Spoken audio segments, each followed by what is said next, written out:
I'm listening to NPR or some interview, and I hear about somebody having done this crazy college summer job that involved large educational tomes and a lot of door knocking. That is a fact. Yes, I was at Baylor University, and a handsome young upper grad came and approached me in this amazing way that, you know, is only I could do, because I was I still am a bit of a arrogant, you know, self-confident fella.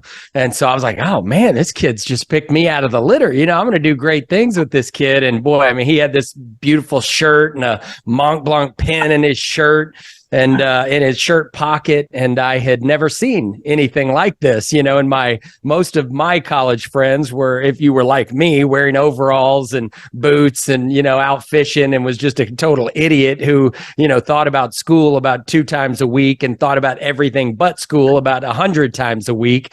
But this kid, his name was Sterling. Even his name sounds cool. I'm surprised I remember it, but he was a sharp-looking young man, came and told me about the possibilities. And I mean, I was hook, line, and sinker. So I was like their prime candidate, to say the least. And the rest was history for sure. I was built different. You know, my parents thought I was going to be a pastor when I was a kid. And then I got into gambling as a college student. So they were like, maybe not, you know, maybe unless there was a gamble, a riverboat pastor, you know, if that's a thing, I may have qualified for. If that's a possible career path, maybe I could have done that. But, you know, I was just different. You know, I would answer the door when I was a little kid. My mom said I'd always run and look for money, and it was somebody trying to sell a candy bar or something. So I've always had kind of this sympathetic, empathetic, kind of a big heart. And so I was always looking to help people in that sense. But then when you flip the script and now I'm the person knocking on the door, I was built for that kind of thing. When I got to be probably a freshman, sophomore in high school, I would ask my parents to let me stay the entire summer in Archer City with my granddad, who was lovingly and respectfully referred to as his name, which was JB.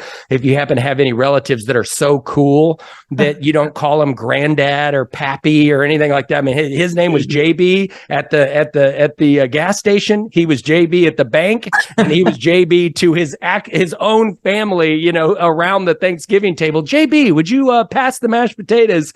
And me and JB, boy, he taught me the ways of being a cowboy. And you want to talk about, it was like hanging out with the Marlboro Man. You know, it was like James Dean and the Marlboro Man had a baby. It would have been JB Mogg, my granddad. And I mean, just the coolest, baddest dude in the literal world.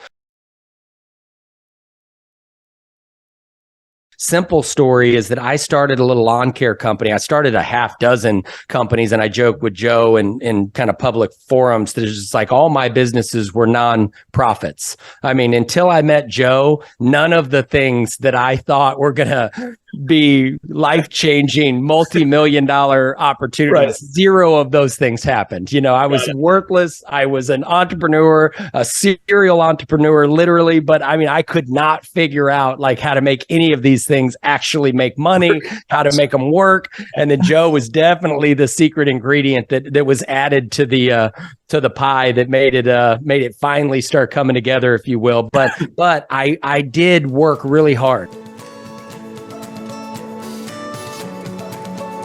If you enjoy this podcast, please make sure to subscribe.